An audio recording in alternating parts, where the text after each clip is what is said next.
Hello and welcome back to episode 82 of the Engage 8 podcast. I am Josh with my co-host Mike. Today we have a lot to get to, starting with college football. We will be recapping week 5 of the college football season, as well as recapping the 3 week 4 NFL games we didn't get to in our recap earlier on in the week. We're going to discuss Sunday Night Football and the 2 Monday night games. If you want to hear about our thoughts on the other games from week 4 of the NFL season, you can go and watch episode 81 where we talk about the rest of those games. And then the latter half of this pod will be previewing week 5 of the NFL season. We're going to go matchup by matchup, give our picks against the spread, and then at the very end, to give you our 3 best bets. But Mike, do you want to get us started off with some college football week 5 recap? Yeah, it was a great week of college football. Great games across the board, every conference. We'll start with, I think this game was Friday night, Miami versus Virginia Tech. Virginia Tech has the lead for most of this game. They have a chance to win it with a Hail Mary that, was it caught, was it not? I don't know. They ruled it on the field that it was caught, then they came back and revealed that they called it a no catch. So Miami is able to escape with a win over Virginia Tech in a very close game. Um, you could say it was a catch, you could say it wasn't a catch, but Miami gets to win regardless. Great game there. Illinois versus Penn State in a big Big Ten matchup. Illinois is another ranked game back-to-back weeks. This time they're playing Penn State and Drew Aller, and Penn State really just ran the ball all over them. 239 yards on the ground. Drew Aller didn't have to do too much passing. It was a defensive battle. Illinois' defense has been good all year, but their offense, unlike the game against Nebraska, their offense was unable to get this one done, and Penn State finishes on top and helps boost their ranking. They're 4-0, top 10 team in the country. They continue to look good. Another Big Ten game here, Michigan versus Minnesota. This is a game Michigan was up pretty big and early, had the lead. They allowed Minnesota to come back. Minnesota onside kick, which was clean, but the refs throw a flag. They call an offsides on the onside kick. So Michigan gets the ball and Minnesota just gets cheated out of a chance to win the game. I'm not going to say they would have, but Michigan gets very lucky there. They weren't able to pass the ball again, only 86 yards with Alex Orji. They're able to run the ball with Khalil Mullings again, though. He has 111 yards on the ground. Donovan Edwards only 34. He's clearly the main running back. Minnesota had a chance to win this, had a chance to recover the onside kick, like I said, and just didn't get it. Refs give the game to Michigan. Another top 25 matchup. There's a lot of them this week. Louisville versus Notre Dame. Notre Dame continues to win these games that they have to win after a loss to Northern Illinois. They win this one 31-24 over Louisville. Offensively, they were pretty solid. Passing and running, Riley Leonard was okay. He was also their leading rusher with 52 yards on the ground. Their defense did good. They were able to slow down Louisville's run offense as a whole, but close game. And I guess I'll talk about the game of the week right now. Alabama versus Georgia, number 2 versus number 4. Game of the year so far. It wasn't really even close. This game was phenomenal. Jalen Milroe and Alabama get out to a 28-0 lead to start the game. Georgia looks dead. Jalen Milroe was running and passing all over them, but Georgia claws their way back into this game in the second half. They got closer and closer, and then they get a touchdown to take the lead with about 4 minutes to go on a deep play. Alabama gets the ball back, and in one play gets a 70-yard touchdown to Ryan Williams, true freshman, 17-year-old. He had 6 catches, 177 yards, and a touchdown. He was phenomenal, but Jalen Milroe was the MVP for Alabama overall in the entire game. He had 117 rushing yards, 374 passing yards, 4 total touchdowns. Did throw 1 interception, but only 6 incompletions. He was phenomenal. Delivered a Heisman-like performance. He's definitely in the top 4 right now. For Georgia, if they didn't have such a slow start, they probably would have won this game. Carson Beck started very bad, but finishes with 439 yards, 3 touchdowns, but the 3 interceptions is absolutely killer. They weren't able to run the ball very well on Alabama's defense, but they got back in the game, had a chance to win, and just blew it. Yeah, that game was fantastic. It was great to see it end up being a good game. We were pretty worried because of all the hype going into this game early, and then Milroe and Bama just looked like they were about to steamroll Georgia by 70 early in that first quarter when they go up 21-0. But, Georgia comes back in it. Kirby Smart is a great head coach, one of the best in college football. He wasn't going to let his team get blown out in that one, and quite frankly, I think Georgia probably should have won it. Of course, you get that big touchdown late for Bama, and then Georgia isn't able to put it together on that last drive, and Carson Beck throws a pick, like you said. But that's a game that Georgia, I don't think you could sweat too much. You probably should have won that one. You're beating yourself up about it, but regardless, you were down big in Tuscaloosa. You came back and you got to a point where you can be disappointed in yourself after the game, which I think is all you can ask for at that point. They're going to be fine. Now that we have a 12-man playoff, we don't have to overreact to losses like this, which I like. Moving back a little bit to Friday night, that Miami Virginia Tech game. That was I just want to talk about that last play. That last play was wild. I don't know how you can call that last play a touchdown on the field. That just doesn't make any sense to me. I get they wanted to call it a touchdown so they can go and review it and say that okay, we can't prove this a touchdown. But what ref saw an angle where they saw on what ref saw a live angle of that and was like, oh, that's a guaranteed touchdown. I don't know how you could have seen that. In my opinion, it was definitely an incompletion. I think Miami got the right result there. It would have really been unfortunate to see that get called on the field as a touchdown and stand because there's no evidence to overturn it. That would have been bad. But moving on here, my Kentucky Wildcats get it done against Ole Miss in Oxford. They were great in this one. Brock Vandegrift throws for 243. The passing offenses were about the same here from Ole Miss and Kentucky. Ole Miss had a ton more penalties in this one, really cost them, and then they lose the turnover battle 1-0. But Kentucky's able to run the ball solidly. They ran the ball 47 times in this game. They only get 2 yards per rush, but they were able to do enough where they were able to get first downs and waste the clock. When you can get 4 or 8 more first downs than your opponent and hold the ball for twice the amount of time that they have in their home stadium, that's how you get a win. They beat a number 6 team. They're sitting at 3-2 now. Makes you think, where would this Kentucky team be at if they just didn't punt that ball against Georgia? And they went Georgia at home, win, and then into Ole Miss, win. You got to think they find themselves around the top 10 and definitely in a spot where they could make a playoff. Now you got 2 losses. You kind of got to go perfect. And I'm trying to think of who. I know they play Texas, I Yeah, believe. I'm pretty sure you play Texas, Tennessee, Texas. and Louisville are the big 3, and you're at Texas and you're at Tennessee. So, I mean, if they win out, they can get in. But are they going to win out? No. No, they're not going to be able to score enough points to win out. Their defense is elite, though. They have one of the best defenses in college football, maybe the best defense in the SEC, arguably. But their offense just might not be good enough to get it done. But that's the thing about the 12-team playoff is you put yourself in a spot where you can really fuck up early on in the season, and then if you have a good enough schedule, which a lot of these teams do because so many teams are in the SEC or the Big Ten, you have games where it's like, okay, well, if we do win out here, we beat 3 top 10 teams on the way. It's kind of hard to argue a 2-loss team isn't in, but they're a long, long way from that. Illinois, they do cover the spread of 18. I thought that was way too big of a spread against Penn State. They do cover that, but they don't look great. Penn State looks great defensively in that one. Aller was solid, and they get a big win. Penn State, probably their most convincing win of the year. We see an Arizona team, Noah Fafita, who they go into Utah and get a win against the Utes, the top 10 Utes, 23-10. We saw Arizona lose to K-State last week. I believe, was it last week? Mm-hmm. Yeah, Well, no, K-State lost last week. then maybe it was 2 weeks ago. Yeah, because they both lost. I think Arizona lost to K-State, and then K-State lost to BYU. Yeah. So, which I'll get to BYU in a second. But they go and they beat the Utes in Utah, the number 10 team in the country. We see USC get it done against Wisconsin. Wisconsin was hanging in there in the first half of that game. They were up 21-10 at half, but USC outscores them 28-0 in the second half and wins that game. And I'll skip and leave a couple here for you to talk about, but I do want to mention BYU.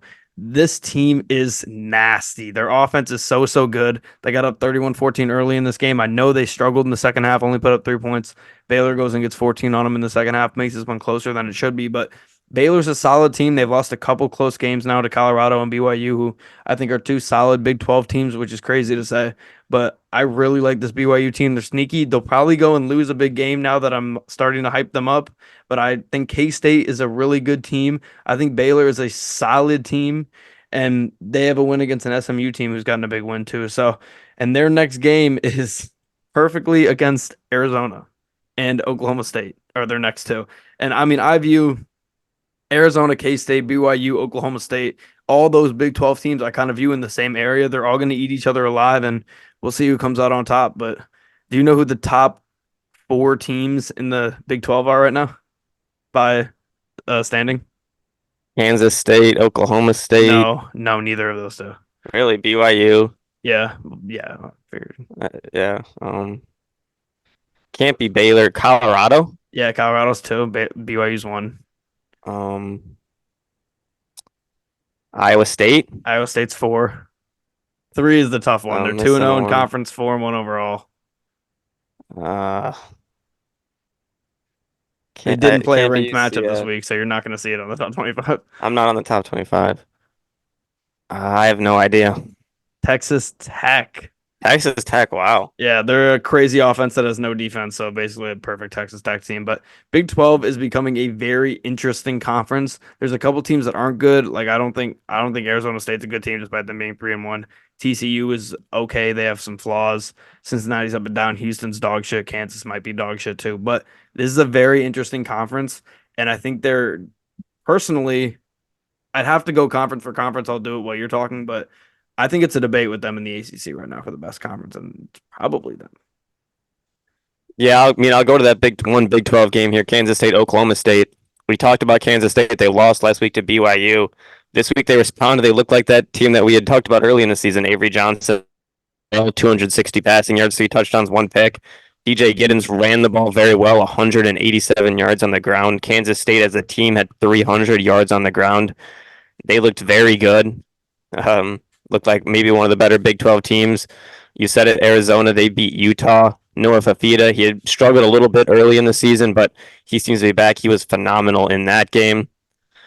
I'll talk about a former Big 12 team here in Oklahoma versus Auburn. Auburn had this game, had the lead for most of the game, and then Peyton Thorne throws in pick six to Oklahoma. Oklahoma steals a win at Auburn. Game Auburn should have had. They played great. Thorne passed the ball well. Had was 338 yards, 3 touchdowns, just the one interception that led to a pick six, killed them. Their defense for Oklahoma pretty much won them this game. Offense couldn't get too much done. Colorado, we mentioned them real quick. They get another nice win. They're up to 4-1 now, 48-21. They looked very good in this one. Shedeur Sanders was great. Travis Hunter, 9 catches, 89 yards, and a touchdown. Had a very good interception during the game, too. He's another guy with Jalen Milroe in the Heisman race. But in my opinion, the guy who's leading that Heisman race, Ashton Jeanty, another game with just video game numbers, 259 yards on 26 carries. So 10 yards a carry, has 4 touchdowns. And his stats this year are just absolutely ridiculous. He has 845 yards and 13 touchdowns in 4 games. And one of those games, the game against Perry State, he got taken out at halftime, so didn't have a chance to really stat pad in that game. Otherwise, put up 192 yards on number 7 Oregon, 259 yards against Washington State. It's just ridiculous. 7 touchdowns in those 2 games, and then week 1, Georgia Southern, 56-45 final score, but he puts up 267 yards and 6 touchdowns. He's just a freak. He averages, like I said this on before the pod last time, he averages 2 beast quakes per game, where he gets hit probably about 8 times, but somehow stays on his feet. I think he had, I wish I could find it, but he had like 210 yards after contact in this game, which was more than multiple FBS teams have almost had all season. He's just ridiculous, and he's got to be the front runner for Heisman, in my opinion. He's on pace to beat Barry Sanders' records right now, so that's something you don't see. Yeah, I'm hoping he doesn't do that, but he's amazing. He's so good. He's going to be. We were talking pre-pod. I was like, I'm already thinking about him for my next dynasty draft and what team he's going to go to. And it's in October, so I don't know. He's going to be nasty. I don't see how this doesn't translate to the NFL. I know, like, some of these defenses he's playing, Oregon's okay, but even Oregon's questionable to me at times defensively. Regardless, even against bad defenses, you can't argue 800 yards and what was it, 13 touchdowns or whatever. Yeah, like, get the hell out of here. Video game number. Yeah. Texas A&M wins at home against a scrappy Arkansas team. There's a couple teams in this SEC that are really going to be scrappy. That's the Arkansas, that's the South Carolinas, that's the Kentuckies. And we'll see which of these ranked teams ends up falling to a trap to them. We saw Ole Miss do it this week. We almost saw A&M do it this week too, but they come back after going down 14 in that first quarter to Arkansas. Oklahoma gets a huge win at Auburn. I'll admit, I bet Auburn in this game. They were up at halftime. I fell asleep. I woke up, they lost. So I don't really know what happened in this one. but it didn't turn out well. I know Jackson Arnold got benched. I don't believe he came back in unless I completely missed that. But yeah, no, Hawkins played this whole game. He goes 10 for 15. They run the ball 32 times in this one. Thorne was solid for Auburn. That was the main reason why I bet Auburn in this game.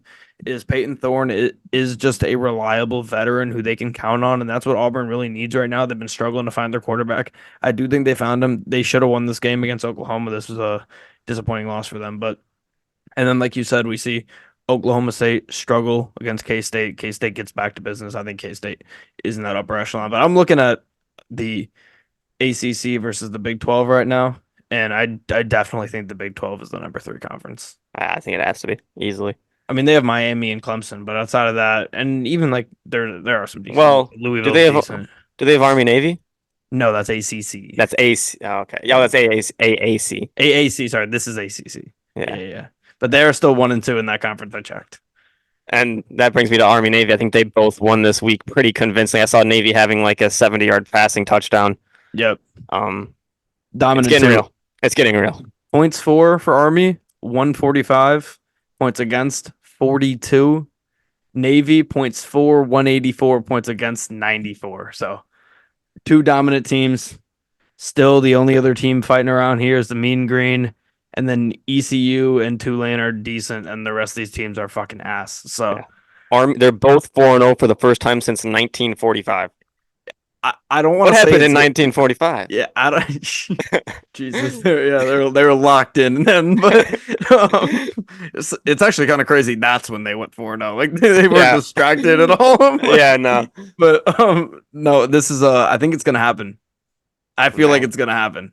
I just don't see who in this conference is going to be able to fuck with them. And if they don't play each other, then they're not going to be able to mess up each other's records until the end. That could be the greatest game of all time. I know, but we also need them to be undefeated because if we have a chance at that third one, the third one would be electric, especially if it came in the first round.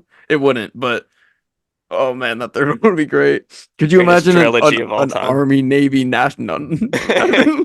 let me not get out of myself here, but yeah. That'd be crazy. That would be the greatest game of all time, though. I don't care. It would be. I don't have much else to say here, but Army just running down the field on Alabama, just bullying. Miller was like lost. Doesn't know what to do. Speaking of Bama, though, they do move to number 1, so yeah, I guess that's substantial. Texas moves down 1. Georgia drops to 5. Oregon up to 6. Miami drops after a close game with VTech. I guess they were at home. They did almost lose it, but Missouri goes back up the 2 spots they lost last week. Utah, rightfully so, drops to 18. I think that's about right. Little harsh on Louisville after a close game against Notre Dame. Whatever. And then we see the Indiana Hoosiers at 5-0 sneak in at 23.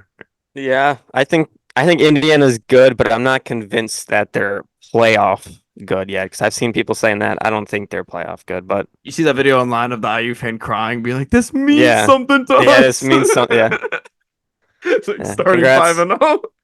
Congrats. When you look at their first 3 games, though, they were playing nobodies. Yeah, they're playing like bottom 2 teams, and even UCLA sucks too. And they just had one of their best players enter the transfer portal. So who did they just beat? Maryland. They just beat Maryland, who's a solid team. That's the best win. Yeah, the receiver Donovan McCulley just entered the transfer portal. So, speaking of, we might as well before we end this talking about transfer portal. UNLV wins despite losing their quarterback to some controversy. Are they not ranked anymore? They looked better without. No, they're ranked still. I think they were they were 22. They should be ranked because they blew out whoever they played.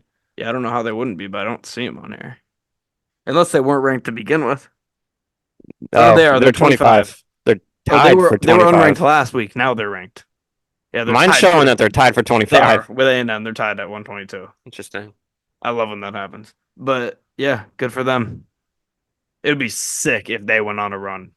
Oh yeah, they lost. I think they lost another guy to the portal, but I think that was just their 3rd string running back. So yeah, not that big of a deal. Oh, and last thing, while we're on the topic of college, Gonzaga moves to the Pac-12. Yeah. About time.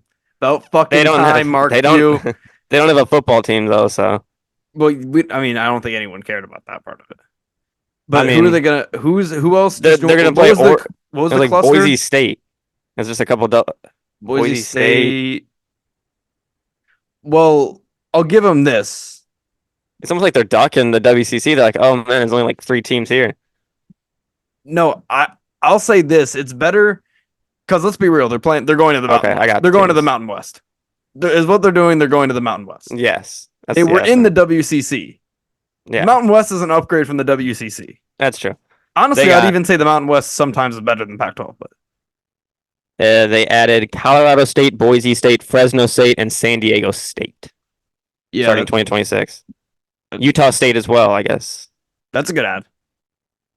So Yeah, they're undoubtedly in a better conference than they were in 2 days ago. and Marky's gonna have one season and then retire. It's just Same funny day. for everybody to clamor for Gonzaga to go to the Pac-12 for like a decade. And the second the Pac-12 disbands, and then they just take the Mountain West, they're like, oh, I guess Pac-12 doesn't look as bad anymore. They were that scared of UCLA and USC. Yeah, Give me a break, bro. Come on, Markview. I wonder what's gonna happen to the Mountain Man West up. now. And take your dogs home safe. No, I'm kidding. But you ready to Crazy. move on here? Yeah, All right. Moving on to the recap of the 3 games we missed from last week, starting with Sunday Night Football. Was good to see as somebody who's been preying on the downfall this year so far. The Ravens dominate the fraudulent Buffalo Bills 35-10 at home. They ran all over him. Derrick Henry looked crazy. We kind of did already, for the most part, give the gist of this game during the last episode. Yeah. But Derrick Henry goes for 199 on 24 carries. He looked good. Of course, Lamar was phenomenal. Justice Hill gets 6 catches for 78 and a touchdown. Even Derrick Henry catches 3 balls in this one. The Bills' offense just wasn't really there. They couldn't run the ball at all. They weren't able to get as many first downs as they wanted to early on, and then the Ravens just kept scoring the ball. And you see the Bills get 12 first downs in this game. It's hard to win a football game like that. They go 3 for 13 on 3rd down. They get outrushed 271-81, and it's hard to overcome something like that. But like I said, we talked a lot about this one during the last episode, so I don't have a ton to say. But all jokes aside, I'm not that worried about the Bills. But I just think the Ravens are a better team. I was seeing a lot of people having the Bills in like their top 3 to 5 teams in the league. I think that's a little ludicrous. But the Bills are a good team. I think at this point they're going to make the. At this point, I do think they're a playoff team. I think I had them. I don't remember if I had them as my 7 seed or the 1st seed. I think I had them as my 7 seed. And I probably still feel the same way about them as I did going into the season. I still think their defense is questionable at best, and I think their offense isn't going to be as consistently smooth as we see. I mean, we saw them against Jacksonville; they looked amazing, but they're not going to be like that every week. We saw this week; they didn't look like that. But like I said, I think they're a fringe playoff team at this point. I'm not fully freaking out on them, but the Ravens are proving their point, and I think they're significantly better than the record shows. So you think they're still the 7 seed, or do you think they'd be better than the 7 seed? Because I think they have to at least be the 3 or 4 seed. The Bills. I'm putting them ahead of the Jets right now. I feel like you kind of have to. Okay, but you got to think I had them as my 7 seed, assuming I also had Miami as like 6. That was pretty cool. So I guess maybe they move up to 6. I still think the Jets are going to figure it out and be better. Wait till we get on my thoughts on the Broncos a little bit later. But I think the Jets are going to be fine. Their defense held a guy to 60 passing yards, and their offense still couldn't get done. I think the Broncos defense is good, but I think the Jets, it might take them a while to get that offense figured out. But we did talk. They're getting Devontae, so we'll see. He did request a trade. I guess we should have mentioned about that too. Speaking of, did you see the other one?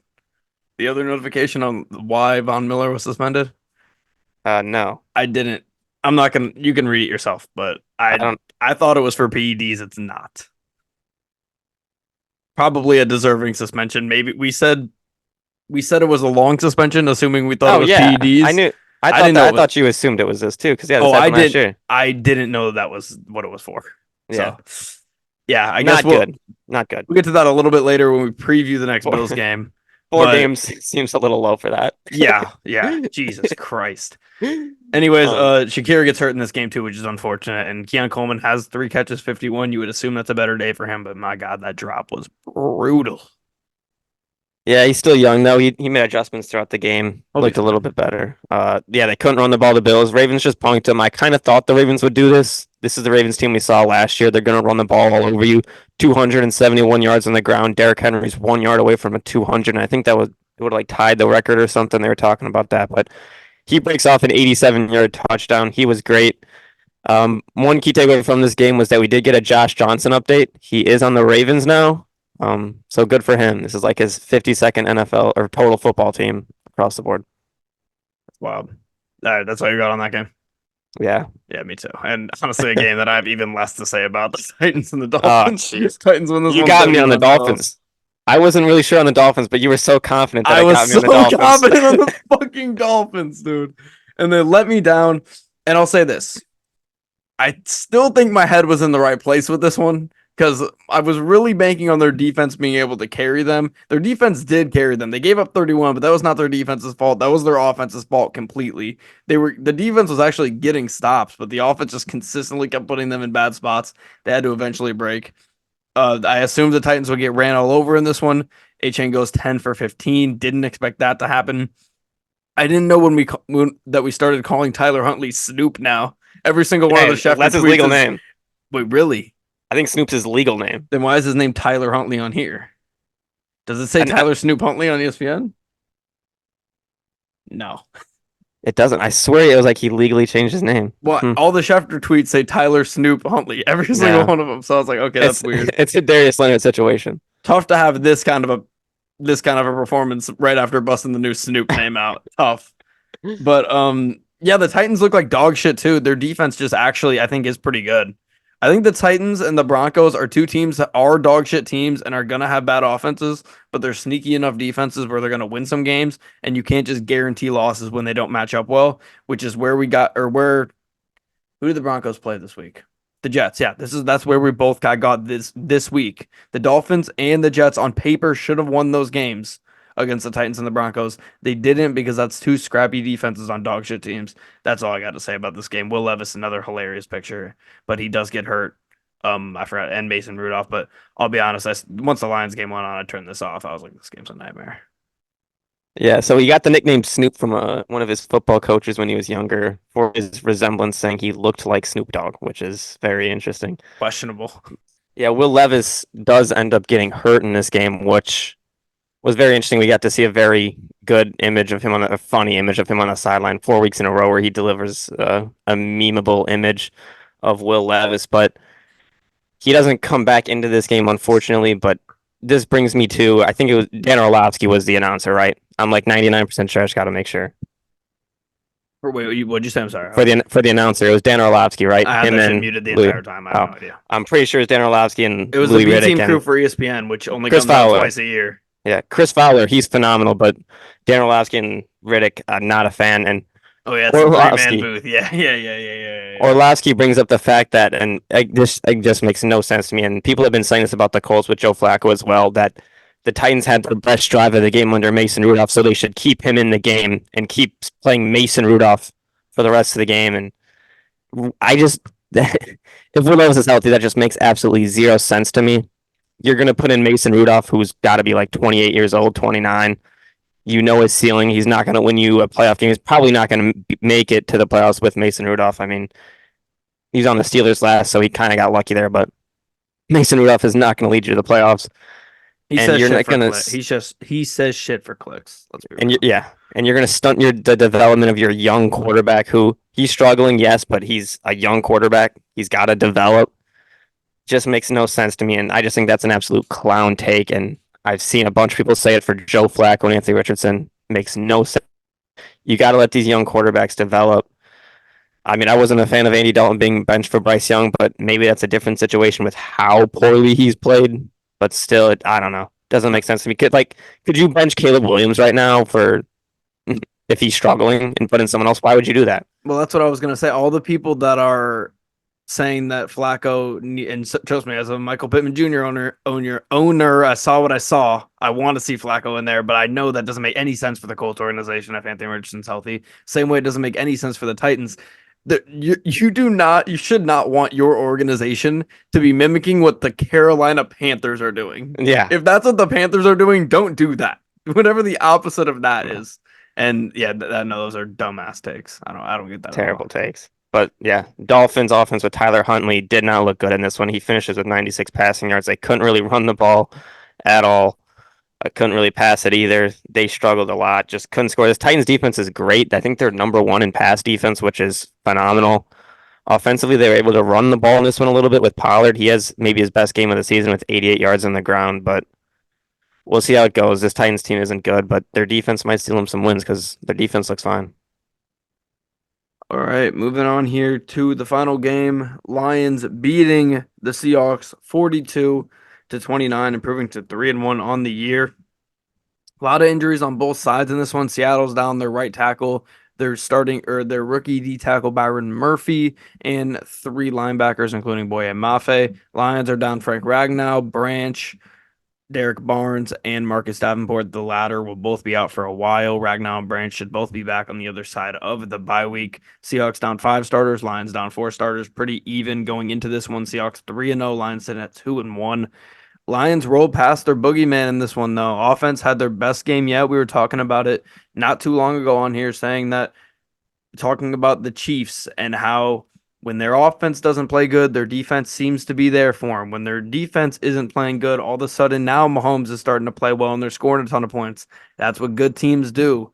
If their defense isn't playing well, their offense is. If their offense isn't playing well, their defense is. That's the difference between the teams like the Niners and the Lions and the Chiefs versus a team like, let's say, Atlanta, where you could see they're talented on both sides, but you're not going to guarantee that one side's going to perform every game. That's what you see here with the Lions. The Lions would be 4-0 if not for that 0 for 7 red zone performance against Tampa Bay. In this game, they were 5 for 5 in the red zone. They were phenomenal. Both Gibbs and Monty ran it well out of the gate and the entire game. Jared Goff, 18 for 18. He has really responded after that week 2 game against Tampa Bay. Most yards with 292 without an incompletion in NFL history. The next most was over 100 yards less at 179, and that was in the 1930s. Both Amon-Ra and J-Mo were huge in this game. Not only has J-Mo been fantastic, and I believe he's 11th in receiving yards right now in the NFL, he's also blocking so well. And we already know Amon-Ra's a fantastic blocker. He's strong for his size. J-Mo's been great. And now they have Tim Patrick in there, who's huge, and he's a fantastic run blocker. He's almost like a better run blocking Josh Reynolds right now, which is just great to see. He's just a beast out there. He had 52 receiving yards in this one. He's really trying to fit in that wide receiver 3 spot. You see Ben Johnson. This is truly this past 2 games have really just been the resurgence and the response from Ben Johnson and Jared Goff, showing that they're there. I mean, Jared Goff doesn't throw an incompletion in back-to-back games in the first half. That's crazy. And with the bye week next week, we're going to be doing our week 6 preview saying Jared Goff hasn't thrown an incompletion in the first half since week 2. That is just insanity. Ben Johnson just goes crazy in this one. A ton of block and releases, especially with Laporta, and those were just working perfectly for them. I want to see the Lions keep doing those block and release schemes. They also had Alcatraz, which is the name of their Philly special play. You see Goff continue his great night, 18 for 18, and then catches a pass on a beautiful ball from Amon-Ra. Hutch doesn't get a sack or a tackle in this game, but he finishes with 3 QB hits, and I know you're going to hate that I said it, but 15 pressures in this game. He leads the league in pressures and sacks with 40 pressures and 6.5 sacks. The next most pressures to him is 17 less with Zach Allen at 23. He currently sits at the favorite for Defensive Player of the Year. Carlton Davis was very solid, manned up with DK. The Lions were, of course, playing a ton of man. He got a lot of calls that were against him where he probably shouldn't have been PI. He got a lot of calls that were for him where maybe he did commit PI and didn't get the call. Kind of evened out. They both got their own good, and they were both really solid, him and DK last night. Terrion Arnold on the other side, he was solid, but another 3 penalties. He's up to 12 penalties on the year now, which is not good for him. I thought it was pretty interesting. I saw Sauce Gardner saying on Twitter last night that he lines up a little bit too low in his press stance and that if he raises it up, he's going to be good. I think that actually might make a lot of sense. We'll see if he listens to something like that. I think he's going to be fine, though. He's shown so many flashes. He was good in man against Lockett for a while last night. He was solid against JSN. He was solid in a couple reps he had against DK. I think he's going to be good. It's just corner is the hardest position to play in this league for a rookie, and I think he'll figure it out. He has to go be the number 2 corner off rip. But just as a team, the Lions had too many penalties, 12 total penalties, 9 of which were on defense in this one. Not what you want to see. Lions gave up a shit ton of yards defensively, but a lot of those yards were late in the game and in that one good stretch that Seattle had. Talking about to open that second half, Seattle went on 3 straight touchdown drives. Outside of that stretch, that entire first half, the Lions defense played really, really good.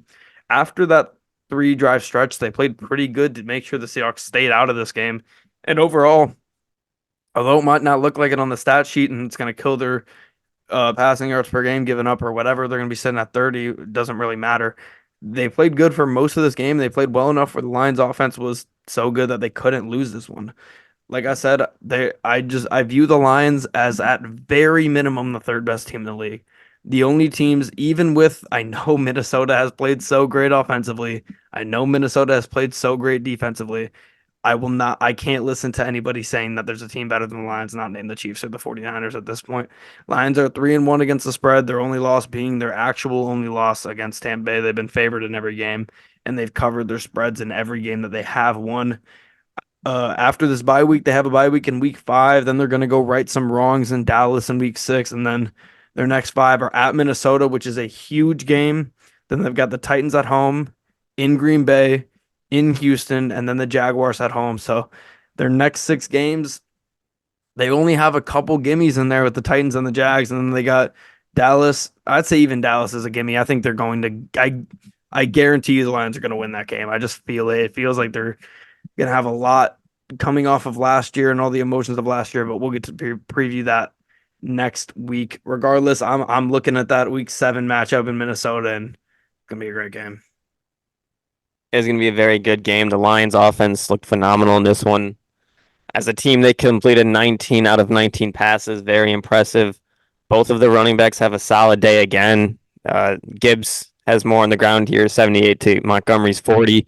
He has 2 touchdowns to Montgomery's 1, but David Montgomery has a big reception for 40 yards where he just bullied Devin Witherspoon and made him look like a child. Jameson Williams kind of was quiet early, but he has the speed to rip off one big play. He does that again here, 70-yard touchdown. Lions offense looked great. Seahawks offense did look very good as well. Geno Smith almost gets 400 passing yards. Kenneth Walker was phenomenal in this game against the Lions run defense that is pretty good. Kenneth Walker gets 12 carries, 80 yards, and 3 touchdowns. DK Metcalf looked great as well. 7 catches, 104 yards, and drew a lot of pass interference calls to help the Seahawks drive down the field. JSN, too, he has 12 targets as well. They seem to be the number 1 and number 2 receiver, but they have 3 great receivers in Seattle. They have had an easy schedule to start the season, playing the Broncos, Patriots, and Dolphins. They seem to start pretty good every year. It'll be interesting to see if they can keep that one up. They get lucky next week with a pretty winnable game against the Giants, but their schedule is going to get harder throughout the season, and we'll see if they can keep it up. Yeah, it's almost remarkable how blessed they ended up getting with their schedule. Like they truly have. I mean, it's 3 cupcakes and then a juggernaut and then another cupcake to start the season. So, can't really blame them. Yeah, they didn't look helpless. They started great last year too. I remember, I think they were 3-1 or 4-1 to start the season last year. So they beat the Lions. Yeah, but they gotta just keep it going. But we will move on, I believe, to our preview of Week 5 of the NFL season. I'm seeing everybody. The popular thing in the media this week, I feel like, is saying, or after these games, are all right. You're past the quarter mark in the season now. Like, okay, first of all, not only is it not the quarter, was it not the quarter mark before because it's a 17-week season. Now it's 18 weeks, 17 games. In no way is this the quarter. I get 5 would be over a quarter, but it's not. Yeah. It just isn't. The Lions have to play 13 straight games after next week. They're not at the quarter mark. That's crazy. I think they're at the quarter mark after next week, easily. Well, after next week, yeah. After next week, for sure, yeah. But yeah, that's everybody's favorite thing to say. But I guess we're officially past the quarter mark now in the league. And the 4 buys this week, we finally made it to buys. Thank God for us, as we've been doing like 21 game recaps and / previews over multiple different sports. But regardless, Lions, Eagles, Chargers, Titans, all on buys this week. We just spoke on what this buy means for the Lions, so no reason to say that. Eagles, Lane Johnson was out, gives a chance for him to get a little bit healthier. Chargers, Bosa's been banged up for his whole career. He has a chance to get out there.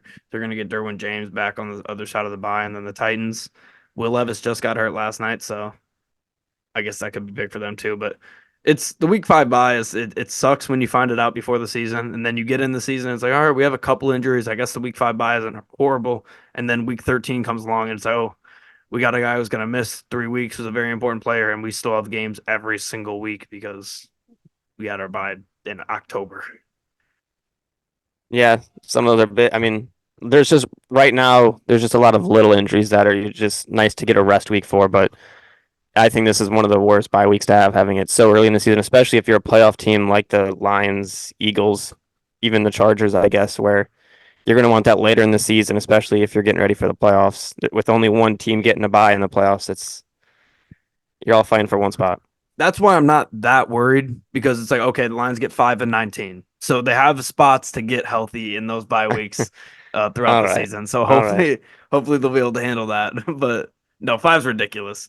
5 should be for the teams that they know aren't competing. yeah. Like 5 should have been like Titans, Jags. Patriots. Yeah, Patriot, that should have been 5. Putting the Lions at 5 is crazy.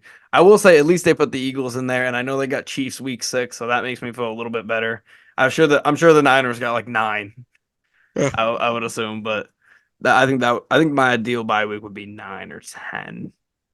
But even the people who get like Give me 12 11. is Give me pretty 11. nice. Yeah, but whatever. All right, let's start it out with Thursday night football. We've had some good Thursday night games. This is definitely one of them. We spoke about it on our recap episode how all these matchups between the Bucks, Falcons, and the Saints are going to be interesting. We have Bucks at Falcons here on Thursday night football. Both these teams have beaten some good teams, but also have had some interesting losses throughout the year. Common theme in these Falcons losses is that they've just really come against good run defensive teams. They've really struggled against teams that defend the run really well. The Bucks have Vita Vea, and you would think that they'd be one of the top run teams, but he, yeah, we're still no answers on Rashi Rice. I'm looking at Sports Center. Thought they were about to say something, but regardless, they have not been as good as you'd expect with Vita Vea in there. I think the Falcons O line should get some push in this game. The Falcons secondary should be able to limit the Tampa Bay pass game. The Bucks run game will just be bad against most teams. So I think what could be an advantage for some teams against Atlanta, running the ball, isn't going to be able to be an advantage for the Bucks. And I think for that reason, this is a good matchup for the Falcons. They're at home, even though we know Kirk hasn't been great in prime time. We saw earlier on in the year them beat who did they beat on Chiefs. Or no, no, they they beat lost the the Chiefs. Eagles, They and beat then the they competed Eagles. with the Chiefs in 2 primetime games. They're comfortable in primetime now, third time around. They probably should be 2-0 after that Chiefs game. They're not. I think they take care of business and beat the Baker and the Bucks. Give me the Falcons -1.5.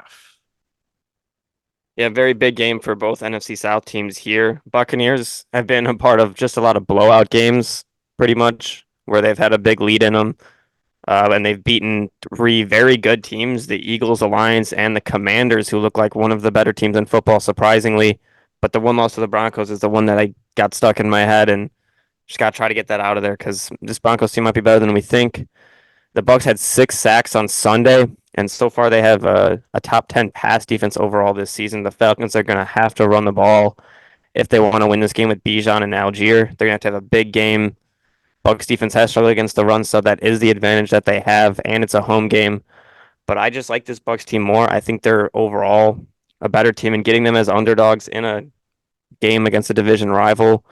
They've been the team to beat in the NFC South recently, so I'm just gonna keep riding that. I'll go with Buccaneers +1.5. Yeah, I was back and forth on that one, and I think we've disagreed on almost every Thursday night game so far. Yeah, 'Cause I know opening week you had the Ravens, I had the Chiefs. I can Then week I can look here. week two was Oh, of course, it logged me out. who was week 2? Well, I guess I have it here on my on my notes. I don't have to sit here and reminisce over who played week 2. Let's see. There was a was it the Bills and Dolphins? Dolphins. I took Yeah, the I was gonna say I Dolphins. You thought that took was the Dolphins with Bills. the injury. Yes, and then I think we agreed on Jets Patriots week 3. We probably agreed on that one. I'll have it here in two I'm pretty sure we seconds. did, and then we definitely differed last week on Giants Cowboys, and then now this week. So at worst, No, we we differed on Jets Patriots. I took Patriots +6. That's right, wow, because five I thought straight Thursday night games. Wow, what's our record wow. on those? Um, you are 3-1. I knew that. I just wanted to hear you say it. Okay. And actually, I didn't. I'm Overall, you have one game on me right now. Yeah, I mean that's not even saying anything. By the way, remarkable that I went 3-0 my first week of best bets and lost 9 straight since. That's Yes. just remarkable. You are. I know what bets to not take this week, but Yeah, my God. Well, this week I'll go 3-0.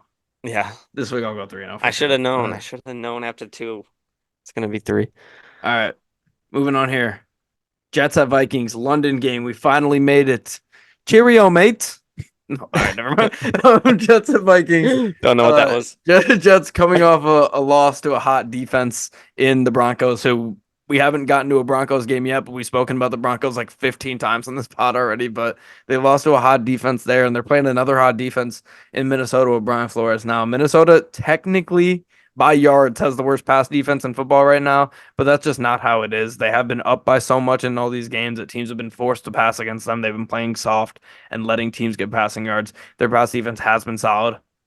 Both these QBs have been sacked 10 times this year. I think the Vikings for sure will be able to get home. Jets is a toss up whether they will or not. I don't know. Minnesota has been great at stopping the run, and I think the Jets will struggle in that department again. We've seen Breece Hall struggle. Braylon Allen maybe get some touches here. Maybe I'm just trying to speak that into existence because I think I'm gonna have to play him in our matchup in fantasy this week. But Only maybe playing Braylon Jamarcus Allen, Robinson, so yeah, so should be interesting. But I could see this game going either way. There's definitely a chance on Sunday morning if the line changes to fit our rules and it moves a point or more, I could change here. But as of now, I'm going to stick with the Vikings in London. yeah. I don't know when the last time the Vikings were in London overall, if they've ever been there or not. They Well, I went. think Did they not just play in London like very I meant recently? like literal Vikings, I guess, but Yeah. That's true. It's true. It's true. yeah, I feel like they Fuck, had to that's a have good come point. from. I don't know shit about Vikings. I'm Right. not your guy. Yeah, they're from like Iceland, but they got to be from somewhere. But Jets second best pass defense in the NFL so far this season. They've been good in that aspect. But last week they did get to play the Broncos, and Bo Nix getting 60 passing yards definitely helped that. Their offensive line struggled last week. 5 sacks against the Broncos. Rodgers was sacked 5 times, and he took 14 hits, which is rough for a guy of his age. I think this could be a big day for the Vikings defensive line. Sam Darnold, through the first 4 weeks, has the highest QB rating in the NFL. He leads the NFL in touchdown passes. And with how good their defense has been playing as well, I feel like I have to pick the Vikings in this one. So I'm going to go with Vikings minus 2.5. And we're past the quarter mark of the year, and we have a unanimous MVP Yeah. so far. So we'll see how that progresses. But moving on here to I think this is my Panther. first time picking the Vikings, by the way. So we'll see if Really, they it's lose not. It now. can't be my first time picking them, right? Or it might be actually. Let's see. If I bet I know I bet against them against the Packers. Um, I would assume I bet against them against the we Texans. we bet against them against the Texans. We bet against them against the 49ers, and I know I bet against them week 1 against the Giants, and so did you. So Wow, this is our first time either of us are betting on a team that's 4-0. Maybe that's our problem. yeah. Maybe that's our. Well, They're we know gonna what's get that. stomped this Yeah. week. They're gonna Damn get it. shit on.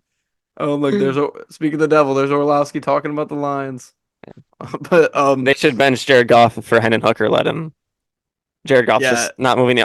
Hendon Hooker has one good drive, so Did you see Woodward Sports, right? yes, they. Did you see their post that Yeah, there's like our savior or something. It was Jared Yeah, Goff, it was a quote but tweet they're of Hendon Hooker being like, "Save us." yeah, yeah. I That's saw what that. they do, though. I gotta respect it. But yeah, that's crazy. They're pretty bad. They're pretty bad. Moving on here to Panthers at Bears. Bears get a layup game here, in theory, against the Panthers. Dalton, I think, is gonna have a cool down game here, playing against a good defense, although it is a revenge game for Dalton in Chicago. Bears secondary should have a good day. Slightly worried about the run defense for the Bears. The Panthers did run it a lot better with Chuba Hubbard last game. He's coming off of a good game. He has a chance to have another good game against the Bears run defense here. Has been a little bit shaky early after having a great run defense last season. Bears pass game, it should look a lot better against this Panther secondary. He should be able to pass all over them. Caleb should, and they have the weapons to do it, regardless of Keenan Allen's there or not. I think we see a big day from Cole Kmet. Bears rush attack improved a lot last week. Should be solid on Sunday against this Panthers team. I would not be shocked to see the Bears somehow choke this game. And honestly, if the Bears can't get an offense going in this one, then they have a significant problem. But Bears are at home in this one. I'm gonna take them -3.5. Yeah, this is a game the Bears kind of have to win considering who they're playing. You don't want to lose this game, especially considering all the extra stuff going around with the trades that were made to these two teams. The Bears basically playing with the Panthers picks, most of them. Caleb Williams needs to get going in this game against a Panthers defense that has struggled at points in the season. He looked a lot better in the second half against the Rams. Maybe he started to figure it out a little bit. But the Panthers taking this game personally, possibly Andy Dalton, revenge game, I guess. He's got a couple of revenge games now, but he's most likely starting not Bryce Young. I'm gonna have to go with the Bears, and I'm gonna have to trust that their defense is gonna be able to get them at least 3.5 points, no matter what. Over, I just don't see the Panthers being able to move the ball in this Bears defense overall. So I'm trusting the Bears defense, and I think they're gonna get it done just enough offensively. Maybe Caleb Williams looks better than he has. Bears -3.5. Okay, moving on here to Browns at Commanders. Browns are in a deep low right now. The biggest issue for the Browns, though, just it all starts and stems from that offensive line. Deshaun Watson actually looked, I went back and watched a little bit. He looked pretty good against the Raiders, actually. One of his better games as a Brown, but they just can't block for shit for him, and it's becoming a very, very significant problem. Luckily for them, the Commanders have just 8 sacks this year, and with a weak front and a weak secondary, I think we see a shockingly good game from the Browns offense as a whole. Won't be this week for Nick Chubb, but it could be next week or the week after. I'm not sure what bye they have. If they have one coming up, that could help them for sure. But I think we see a good game from their offense. I think we see some improvement for Deshaun. You saw him yelling at their O-line in this game. He was talking about the coaching staff a little bit. He's starting to get his swagger back a little bit, and he just needs his teammates to help him. He has Amari Cooper, who leads the league in drops right now, which is crazy. And if he caught that big long pass from him earlier on in that game, or I forget what point it was in the game where he dropped a big one, they could have won that game easily. So the Commanders have been able to outscore everyone though, and the Browns defense I think is just going to be, although they have not played amazing so far this year, they're going to be a defense that's hard to do that to. Browns pass defense has been solid. They should force Daniels to have to just run wild in this one. Although the Browns are on my short list of teams that I can't stand right now, I actually think this is a good matchup for them. And I know I should be taking the Commanders, but Vegas tries to play on the hype train, and I think they're going to do that here. And I think the Browns at least cover 3.5 here. Yeah, interesting. Browns offense hasn't been good so far this season. Myles Garrett, deep for their defense, is still dealing with some injuries. Overall, on both sides of the ball, they have not met expectations of what we had at all. Offensive line has been pretty bad. Um, this is a chance against the secondary for that offense to get going. But the Commander secondary was solid last week against the Cardinals, who were pretty hyped up kind of after week one, but have struggled recently. I love this Commanders offense, obviously. The way they've moved the ball the last 3 weeks has been great. They've barely punted. Daniels has thrown 3 touchdown passes and 6 incompletions in his past 2 games. He's completing at an 82% clip with 897 passing yards. And running the ball, they've been good as well. Brian Robinson Jr. has ran the ball well. Terry McLaurin's become their #1 receiver, and they got veterans like Zach Ertz and even Austin Eckler, who have been good safety valves for Jaden Daniels. I think he has the veterans around him and the group around him to go in and have another solid game. So I'm going to go with the Commanders -3.5. I just trust that I'm kind of just going on a hype train. I think they're going to get it done. Okay, moving on here to Ravens at Bengals. Very interesting line here with the Ravens as hovering between 2.5 and 3-point favorites here. Bengals shockingly aren't bigger underdogs. Maybe Vegas feels a lot better than about them after the Carolina game. I feel a lot better about their offense, but I don't feel better about their defense at all after the Carolina game. Baltimore secondary has struggled though. They were a lot better against the Bills last week, the game that we just spoke of earlier. They were a lot better in that one, but they haven't been great overall. Their rush defense has been fantastic. The Bengals have had no success for the first 3 games in their run game. They had success against Carolina, a team that you could run it against. They're going to get stuffed at the line here. They're not going to be able to run it. They're going to have to go into full pass mode, and it's going to lead to some desperate Bengals offense, which As much as I think that could be big for some fantasy owners of these receivers, for the Bengals winning this game convincingly, I don't think that is good. The Bengals defense is so bad, and the Ravens are really hitting their offensive stride right now. I think we see Lamar in this offense just go crazy in this one, and I don't think the Bengals one-dimensional offense can keep up with what the Ravens, I believe, are going to do to this defense. So even though it feels like a trap, I'm gonna take the Ravens -3. Yeah, Ravens are averaging 220.5 yards per game running the football. I've been talking about how I'm just going to start going against the teams that have been able to run the ball. I'm going to probably go with that a lot this week. Bengals have been one of the worst teams in the NFL versus the run so far, giving up 145.5 rushing yards per game. But for the bright side for the Bengals is that they're going against a pass defense that hasn't been able to stop the pass. Ravens giving up 257.5 yards per game through the air, which is third most in the NFL. So one defense can't stop the run and one can't stop the pass. And offensively, that's both of the team's strengths. Burrow is 3-1 versus the Bengals since the start of 2021. But I'm gonna trust the team that can run the ball. I think this Ravens team is starting to figure it out and getting their swagger back. I'm gonna go with Ravens -3 in this one. Okay. Moving on here to Bills at Texans. Mixon, I believe, will be back for the Texans. It's up in the air, but I feel like they're trending towards him playing in this one. Huge with how their run game has been without him. The Bills have struggled versus the run. That should help the Texans offense immensely in this one. I think we see the Texans really hit a groove here, and the Bills defense, I think, is going to start to concern people after this game. Houston's defense has been solid on the year, especially in the pass game. Josh Allen is very good. I think some of his young wide receivers may have a hard time finding some open space in this one. We've seen some success from Houston's secondary early on this year. They've had some good corners that are able to stick on guys and make it tough, especially for bad receiving cores.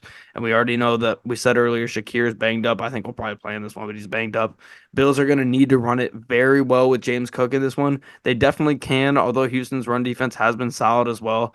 We spoke about Von Miller being suspended is definitely a problem for them. I'm going to easily rock with the Texans +1 here. But both of these games, the Texans game and the Ravens game, no question for me of which one I want to pick.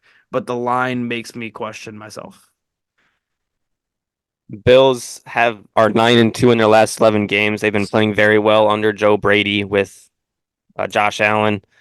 Their defense is the third worst run defense in the NFL right now, 156 yards per game against the run. But they did just play the Ravens, and Ravens ran all over them. So maybe those numbers are a little skewed, and they're coming off of a bad performance like that. It could motivate them to stop the run even more. The Texans need Joe Mixon to be in this game for them. I feel like them to have a good shot at it.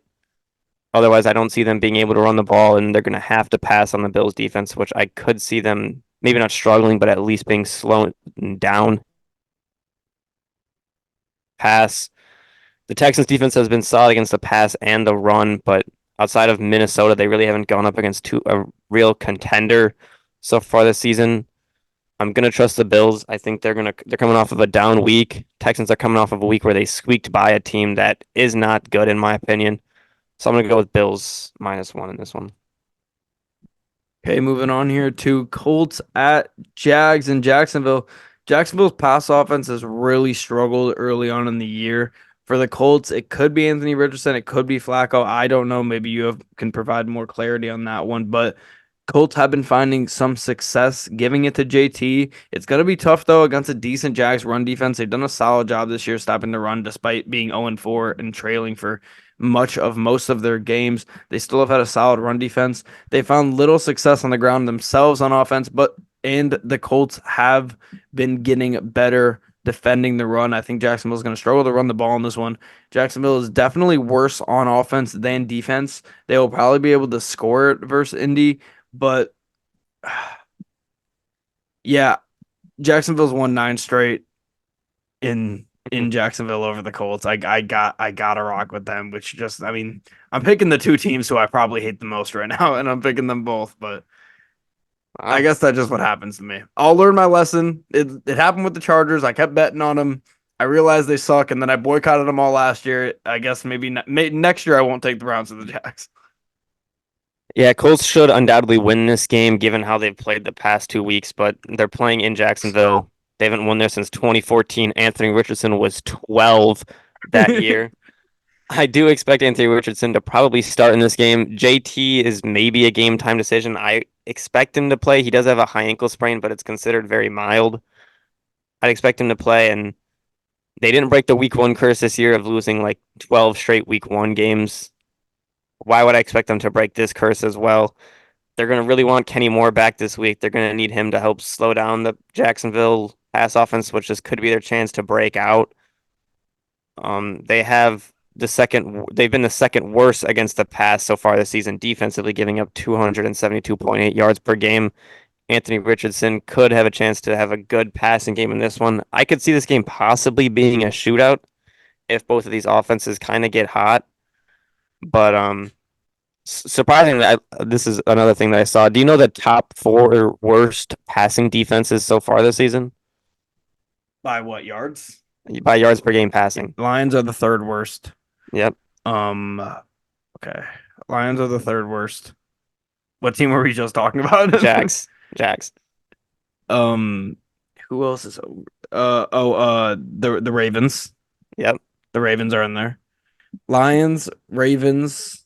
Who has played a team that has given up a ton? Are the Browns in there? no. Jacksonville? Well, yeah, you said that. Oh, okay. So there's one more. Yeah, maybe the best team in football right now. Oh, the Vikings. Yeah, I said it earlier. Yeah, they're Yeah, they're dead last. But it's that's a little yeah, upsetting. it's skewed, but it's just crazy that those three of those teams I consider three Super Bowl contenders, and then just the Jags sitting in the middle of those. Yeah. The difference Surprisingly, is the Jags have been just like regular. The Jags have been losing and they're there. yeah, The Lions and the Vikings have been winning, so it makes a little bit more sense that teams were playing catch up. And you also have to take into account, at least for the Lions, their run defense is so good that teams have to pass it against them. So yeah, how many times did Geno Smith drop back last night? a lot. 50 something times probably. But K9 still, I think K9 had a solid day on the ground. He looked He, good. he did, They were but able to run the ball. yeah, he's had the most success anybody's had against the Lions, but it wasn't up the middle. No, he likes to bounce those runs outside. Yeah. But That speaking of one was run, crazy. We didn't even talk about that. That one yeah, where he flipped over he flipped over twice. yeah, that was Yeah, crazy. I think it was Campbell. Anzalone. I thought It it was was either Campbell. it It might was have been one of the Campbell. two. It was one of the two. Yeah, it's hard. They're pretty similar looking. Um, Yeah, for sure. the Colts at first 2 weeks were very bad against the run, but the last 2 weeks they've looked a lot better and maybe are just a solid run defense team. Maybe it's a chance for the Jags to get the run game going, but I think their best chance is through the air no matter what. We saw Justin Fields pass the ball very well in this Colts defense. I think this is a chance for Trevor Lawrence to maybe just have a good passing game and get his feet under him and kind of get going this season against this weaker Colts secondary. And with the curse still existing, I'm going to try my best to beat the curse any way I can. So I'm going to take Jags -2.5. Okay, moving on here. Dude, you know what I was thinking actually? Maybe for my best bets, I should just fade myself on my on my No, that's what I was thinking regular. about doing on everything. Just guaranteed to get one. Like, it's actually Well, I mean, not. you're either 3-0 or 0-3, so you got to decide. Yeah, yeah, I gotta figure it out. But moving on here to Dolphins at Pats. Dolphins really struggled versus Titans defense last week. I think that the Dolphins defense is good, like I said earlier, but their offense was just so bad that they put them in such a hole here against the Titans. This game has a over under of 35.5, and I really want to take the under as maybe one of my best bets. But the Pats have really struggled offensively versus every good defensive team. I think Miami is going to be able to stop the Pats run game, and they're just going to see a game full of punts here. We have two good defenses and two offenses that are really, really struggling. I trust Miami more. I'm going to ride with Miami here at +1 in Foxborough, but I've even almost, as I've done here, I have 7 picks here looking for my best bets, and I don't like any of the 7. And I continue to just convince myself reasons why I shouldn't take it. I think we could see something very similar as what happened in the Titans game, where their offenses are so bad that the defenses are just able to put their offense in position to score easy points, and they just cover that way. Like I could definitely see that happening, but as far as the game spread here, I'm taking the Dolphins +1. Yeah, I don't even really want to talk about this game. I don't want to make a pick on this game. I just don't want to do anything with this game, to be honest. We should give ourselves like 3 opt-out games per week Yeah. where we don't have to. We can comment on it, but don't have to give a pick. Yeah, this is one I definitely would choose that with because I mean it's Yeah. basically a pick 'em, but we I had wrote we don't know who's going to start for the Dolphins, but we do know that We Snoop do. will be starting for the Snoop. Dolphins. They haven't been able to pass the ball at all since Tua came out, and they're only averaging 97.8 yards on the ground, which is bottom 10. With no competent QB, this offense is very bad. They're hard to watch. They're not fun to watch like they have been the last couple years. They're not able to get the ball to Hill Waddle or HN like they have been. Their defense, conversely, has been very good. They've given up the fifth least passing yards per game. Kobe Brissett in that quarterback for the Patriots. They have not been able to pass the ball yet. They are the worst pass offense in the NFL at only 112.3 yards per game passing, but they're a solid team on the ground running the ball with Ramondre, 126 yards. Their defense has been bad against the pass, but like I said, for the Dolphins pass offense, that's not going to matter. Neither team can pass the ball. The Dolphins have a good pass defense. The Patriots don't. So, I mean, overall, it doesn't really matter. I just don't know who's going to win this game at all. Miami gives up more rushing yards per game, and the Patriots like to run the ball more, but at the same time, I just don't know who to pick at all. Um, You've been rocking with the Pats. You might as well. yeah, I'll go Pats -1. I had a thought and I just lost it. I think I'm just coping with how much I stuck my neck out for the Dolphins last week. Put my Yeah, reputation on the line for the Dolphins, and honestly, that was mainly because of their defense and Mike McDaniel. I was like, Mike, he's got to feed. There's no way he I had a loses. thought of why I wanted to pick a team, and like while I was talking, and I just completely lost it. So I'll just go with Pats -1. I guess I mean nothing's stopping you from changing before we finish this. So if you think of Yeah. it. Moving on here though, Cardinals at 49ers here. Majority of the Cardinals success Oh, has that came to my head. okay. Achan tweeted that he's very sorry for the fantasy owners and that he's going to get locked in. So maybe that'll switch my pick. I don't know. Uh, We'll I see if the mean, line I, changes. I hate when dudes say that. I hate when dudes Yeah. say that. No, you don't care. Don't act like you care. No, I I don't think he know cares. who expects them to care. I expect him to care. If they tweet about them saying sorry, I think they care. Like Aaron Jones, he's been caring so far. He said he was going to be a good fantasy running back, and he has been. So he cares. Yeah, he cares. All right. I'll never forget last season. But anyways, moving on here. Cardinals at 49ers. A majority of the Cardinals' success has been on the ground offensively, despite having a guy like Marvin Harrison Jr. and Kyler Murray back. They've done a lot of their damage on the ground, especially with Kyler and James Conner. Cardinals have really struggled to pass last week versus a bad Commanders secondary. Definitely something to be worried about here. 49ers you can pass against, but they've been great against the run. I think that continues. I think they're going to be able to shut down what really gets the Cardinals offense going. Vegas seems to think that the Niners are back and being slept on, and I couldn't agree more. Like I said, there's been so much that has changed my opinion on the NFL in just these first 4 weeks compared to what I felt before the first kick. But like I said, the main thing has not changed. I still think it's Kansas City, Detroit, and San Francisco a tier above everybody else, and I still believe that. Arizona has given up a ton of rush yards so far, but I do not think they're horrible in the run game. But San Francisco will expose any leaky run defense. I think they dominate this one. Cardinals haven't beat the Niners since 2021. Give me the Niners -7.5. Yeah, the Cardinals were a trendy team after week one. They ever since they've kind of been struggling. Their defense has not been great, especially versus the run. Like you said, 146.5 yards per game. That could be a bad matchup with them there, seeing how the 49ers have been getting the ball to Mason a lot. Offensively, though, the Cardinals are able to run the football top 10, actually top 5 in rushing yards so far this season. I kind of like the Cardinals to keep this game close after another disappointing week. I feel like they have to almost be due, but their defense is going to have to show up. 29th in points allowed so far, 25th in yards allowed. Has not been good. 49ers covered a big spread last week against a lesser Pats team that's not very good. They got Devo back and their offense immediately looked better. I think I'm gonna ride with it again, although I have been picking a lot of favorites. I'm gonna ride with the 49ers -7.5. All right, moving on here to Raiders at Broncos. Broncos defense has played out of their mind this year. The Raiders offense has not been anything special, especially not in the run game so far. The Raiders have been okay passing the ball. I think they're going to struggle in Mile High though against a defense that's just been so hot. Denver really just needs to take the pressure off Bo Nix. Good opportunity to do that here against a Raiders defense that's giving up a ton of rushing yards. I think they can get the run game going with Javonte and Jaleel McLaughlin to really take that pressure off Bo Nix. Bo Nix, really shocking stat, has only been sacked 4 times this year. Broncos are able to protect him. I think they're going to protect him well here against the Raiders. Broncos are a sneaky team. Give me the Broncos -2.5 in this one. Yeah, this is the second game of the week where I just don't want to like watch, think about, or make a pick on I at love all. this game. I, I don't love this game. I don't want to have to watch Bo Nix. Neither team can run the ball at all, but the Raiders are the second worst at running the football in the entire NFL. They have drama going on. It looks like Devontae Adams did request a trade today, so he'll be out. Antonio Pierce, he's been liking stuff about Devontae Adams getting traded. Very I don't interesting to think see he that. requested a trade.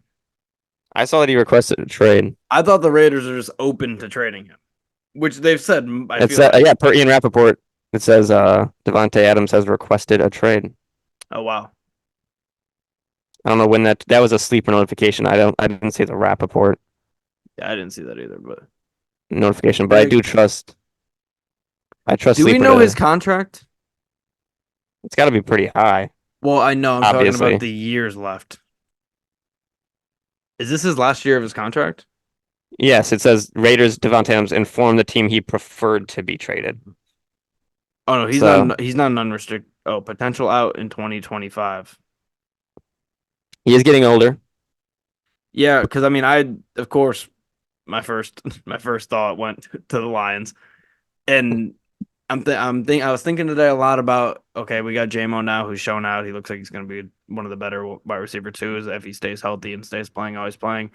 Next year he is entering his 4th year. You're going to have to decide whether to take that 5th year option on him. I I think you mean, do. no, I think they're going to as well, but that's why I'm like, okay, well then you're going to have to pay him, and it's like, okay, then you can't get Devontae, but if they don't want a ton for him and you could get him on a 1 year rental and get that out, take that 15 mil in dead cap, wouldn't be bad. I don't know if the Lions can afford that. I'm not a cap guy, but Yeah. it's an option. Jets as well too, but can't imagine they're in a great cap spot either. Yeah, the Raiders last week were able to win without Adams, without Max Crosby as well. I'd expect Max Crosby have to be back for this one. This Broncos team is a very scrappy team. They can win defensively. They keep them in games. Won them the game basically last week. Their offense has been pretty bad. They can't run the ball very well. Definitely can't pass the ball right now with Bo Nix only 159.8 yards per game. But their defense is second best in total defense, only giving up 200 per game.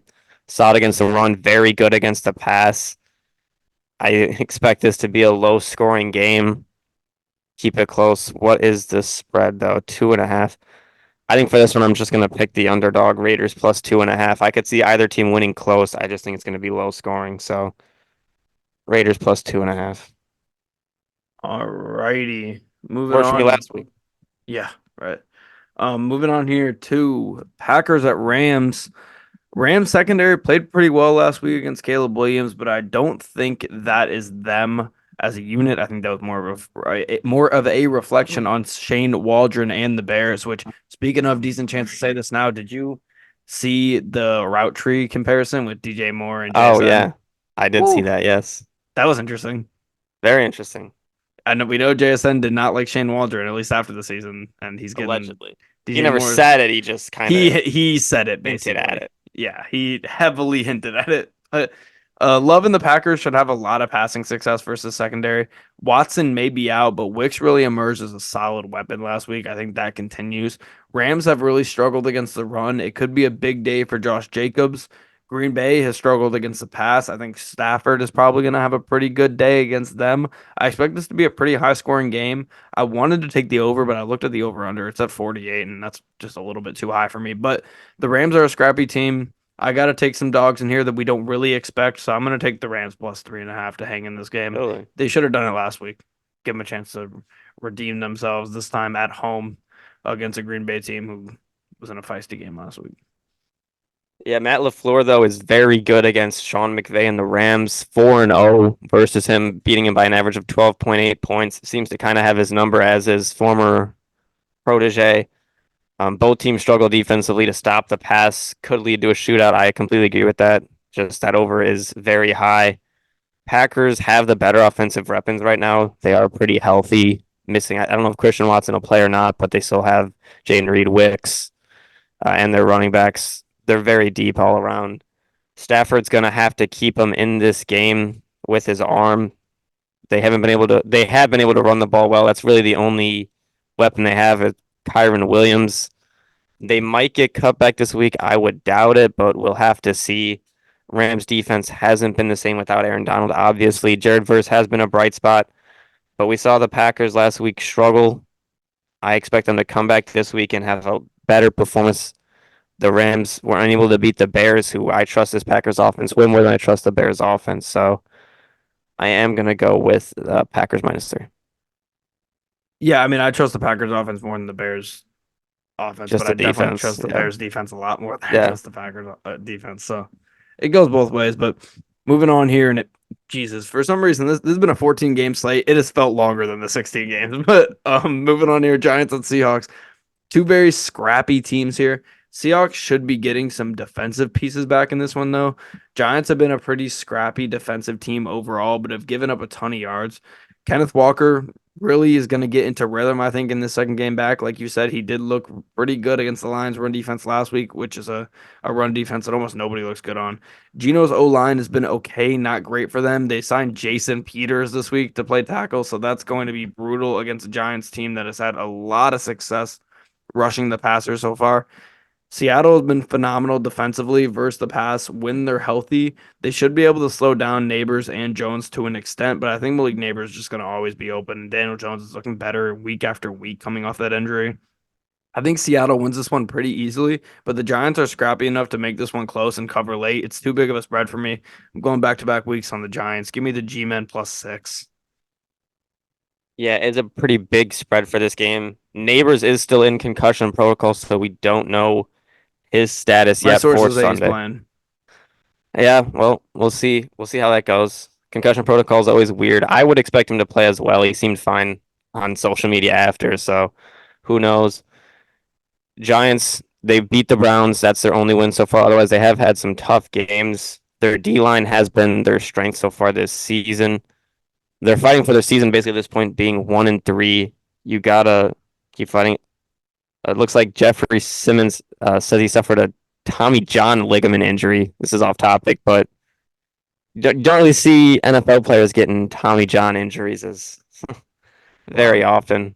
Interesting. This game is in Seattle, though. That's a tough environment to play in. We saw these two teams play last season, and the Seahawks dominated them, had 11 sacks in that game.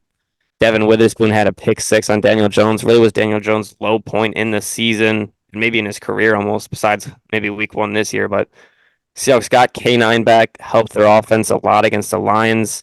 Geno Smith looked very good against the Lions defense as well. They're a tough unit to play with all of their weapons, especially if they're playing that good. Defensively, Leonard Williams and Julian Love both injured, but get a chance to play against their old team. This is a very tough one for me to pick because I want to go with the Giants +6, but I also I like this Seahawks team to continue playing well. I don't think the Seahawks team has played enough good teams to really make this spread 6 points, so I am going to go with Giants +6. I think And Seahawks win though. look at their schedule. I mean, just walk through it. They played Denver week one. That's a team they're better than, but has a good defense. Denver hangs in that game. They play the hmm Patriots week two, a team that's better than them, or that they're better than, but they have a good defense. They hung in that one. The Dolphins were that's a different case. That was their first game without Tua, but the Dolphins defense is solid. I I think we're gonna see some good stuff out of the G men. I'm a believer right now, but moving on here to Sunday Night Football, Cowboys at Steelers. Steelers being favorites versus the Cowboys is not something we would have predicted preseason, but I agree with it at this point. Fields is playing the best ball of his career right now. Both the Steelers O line and the Cowboys D line are banged up. Lawrence just got put on IR. I don't know if Micah Parsons is going to play in this game. Dallas has really struggled, especially on with their run game on defense. This is an opportunity where the Steelers can really have some success on the ground. We saw last week going against the Colts, we thought they were going to have some success, but I feel like the Colts are on the up and up on the run defense. The Cowboys, I don't feel that way about, and I think we see the Steelers really be able to run the ball, which opens up so much for them offensively. And the Steelers in the secondary are just good enough where they can limit Dak and regardless of the run defense of the Steelers, that doesn't mean anything. The Cowboys are just going to have no run game ever, and the Steelers are a dominant run defense. It's a hard team to run against. So give me the Steelers minus 2.5. Yeah, Cowboys have been very bad versus the run, obviously. One of the worst run defenses in the NFL. And now they've lost DeMarcus Lawrence and Micah Parsons. DeMarcus Lawrence to IR and Parsons for at least a while. Giving up six most rushing yards in the NFL. I think the Steelers are going to have a great day running the ball. They didn't do it against the Colts, but I think that they're going to have the advantage there. Their offensive line for the Steelers has been banged up. Broderick Jones, oh well, no, not Broderick Jones. James Daniels tore his Achilles last week. Dylan Cook has a foot injury. He's on IR. Isaac Samuelo, strained pec. He's missed a month. Troy Fatanu, dislocated kneecap, out for regular season. Nate Herbig, torn rotator cuff, out for the year. They've had rough go there. Broderick Jones on Twitter, he claimed that has Down syndrome, which was very interesting. I don't know if you saw that one. I saw that, yeah. That was just very interesting tweet. The run game should still be able to go against this Cowboys defense that is banged up as well. I'm also going to go with Steelers minus 2.5. Sunday night game in Pittsburgh. The terrible towels will be moving. I got the Steelers. Okay, moving on here to our final game, Monday Night Football, Saints at Chiefs. This was looking like a primetime sleeper early on, but now this is going to be a good game. Saints secondary is so good, and Mahomes and the Chiefs, although they are Mahomes and the Chiefs, they have struggled early on in the past game. 5 interceptions for Mahomes.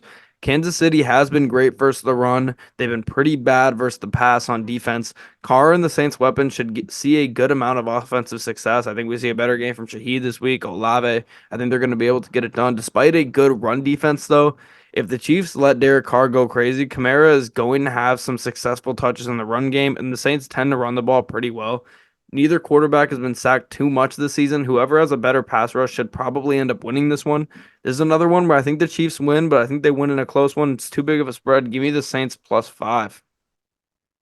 Yeah, I feel the exact same way. I think it's going to be a close game. Chiefs are missing too many weapons for them to blow them out at this point, in my opinion. Lost Hollywood Brown before the season, Rashee Rice and Pacheco. That's three of their top weapons. Pacheco hasn't played since week 2, and he's still their leading rusher. I expect a lot more Kareem Hunt in him to catch up quickly, but that's very interesting. My big issue is that Derek Carr versus the Chiefs has not been a good thing in a long time. He's 1-8 versus the Chiefs. This game's in Arrowhead, the Saints' first outdoor game of the season. But I trust their secondary to slow down Mahomes and this Chiefs offense and make them really work for everything. I think it's going to stay a little low scoring. I think they're going to stay in the game. And I'm going to also take Saints. What's it? +5. Just Saints +5. I'm going to take Saints +5. Okay. Moving on here to our best bets. It is my turn to pick first. I have 4 I'm looking at here, and I really am struggling to pick which one I don't want. But I guess first I'm going to go with the Giants +6. I think the G-men just get it done. I think they hang in this game close. I really have a lot of respect for that defense, and that's just such a beat-up O-line in Seattle. And I think that the Giants pass rush is going to be able to get home to Geno early and often, leading to regardless a close game. But even though I do think the Seahawks win it, so give me the Giants +6 in my first best bet. Yeah, for my first best bet, um, there's not many I really like this week, but Well, I'll I go don't with like any of Packers. them. Yeah, I don't like any of them. I'm gonna go with the Packers -3. We saw the Bears beat up on the Rams a little bit. I think the Packers are a better team than the Bears. That doesn't translate to the NFL, but and who wins, but I'm gonna go with Packers -3. I think they're gonna be able to get it done against the just banged up Rams team. All right, I'm gonna go with I've been back and forth on whether or not I want to pick this one, but give me the Ravens -3. I just don't see a way how the Bengals win this game or really keep it too close with how bad their defense is. I think the Ravens are just a more well-rounded team. You got a team in the Bengals where their one way to succeed in this game is just pass the hell out of the ball because they're not going to be able to run it and they're not going to be able to defend super well. Where the Ravens have multiple ways they could beat you, and I'm just going to take that all day, despite it being in Cincinnati. We saw the Patriots beat them in Cincinnati this year, so give me the Ravens -3. Yeah, okay. This is where it gets tough. Um, give me the this hurt me in week 1, but give me the Bears -3.5. They're playing a team Mm. that they should beat easily, and 3.5 spread, very close. Their offense has to be solid, and their defense should be able to slow down Andy Dalton and the Panthers offense. So Bears minus 3.5. I'm probably going to regret that, but we'll see. All right, and my final best bet is Alex Pereira money line versus Khalil Roundtree. I just feel like at this point he's really in a I don't even know what the odds are on that, probably like minus 200 or something. But Yeah. give me the Broncos minus 2.5. I'm a Wow. believer. I'm a believer in the Broncos. I think they're going to be able to run the ball against the Raiders. They really haven't been able to get a good run game going and not keep Bo Nix where he's making a ton of decisions. He's not going to have to make a ton of decisions in this one. A lot of drama going on in the Raiders locker room, which they actually historically do tend to manage pretty well. But regardless, I'm gonna go with the Broncos minus 2.5. For my third best bet, I'm going to go with an under in either this game. I'm going to go with the under in the Saints Chiefs game, under 42. I think it's going to be a low scoring game. I think both defenses are going to play very well. The other game was Patriots Dolphins, which an under on 35.5 would be kind of electric, but that's just such I a low had that in number my that it's, seven. I talked myself out of that one. you know what? I'm going to do it. That I mean, me I'm changing talking my myself third out best of it bet. is actually a good. That's a Yeah, good you sign talked for yourself out of you. it. That's a good sign for you. I'm going to go with the under in that game. You know what? 35.5. It's honestly kind of Very high. low. Yeah, it might be kind of high. This game could be 3-0. Who I know knows? it could be. Yeah, I'm gonna go with that one. The Dolphins, Dolphins Patriots under 35.5. Not looking forward to the game at all, but Yeah, definitely not gonna watch that I one could or watch much of the that, but defense. They're just like going for it on fourth down on their own side of the field and just giving each other field goals most of the game. yeah, and I mean that could add up. Yeah. But that will about do it for this episode of the Engage 8 podcast. We will be back on Monday, recording during Sunday Night Football, giving you a recap of most of these Week 5 NFL games. And then we will be back a week from today doing the same stuff as we did today, recapping Week 6 of college football, recapping Sunday Night Football and Monday Night Football Week 5, and getting you ready for Week 6 of the NFL season. Until then, don't forget to like and subscribe. Hit all the links in the description for Spotify, TikTok, social media, and all that good stuff. And we will see everybody in the next one.